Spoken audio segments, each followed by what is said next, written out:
Nyuwun sewu Ndara Prabu, kawula matur kanthi asor. Kahanan negari semenika kebak ribet. Ekonomi saya seret 19 juta lapangan niku tiros nggih dereng enten. Kesehatane rakyat niku kathah sing kelepatan. Pendidikan mboten rata. Dene paugeran hukum niku ketingale mboten adil tumrap kawula alit. Negari punika sampun dumugi ing kahanan genting, Kanjeng Prabu. Wah, genting. Kowe kandha genting, Togok. Nggih, leres Kanjeng, genting. Genting sanget.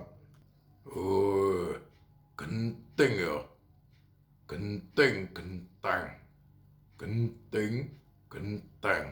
Weh, ya. Saiki dontapno Madyabala Togok, perintahno atep sing sangka bahan seng diganti kabeh karo atep sing bahane sangka genteng. Lah wis rampung to permasalahane. Oh, raket ae Kanjeng Gusti Prabu muwi rada ngene no, Kak. Oh, lah iya lung. Nyalon wis ping pira-pira gagal dadi ratu. Barang dadi ratu kok dadi ratu sing gagal. Ah, ya kaya ngono kuwi Gusti Ratumu, Kak.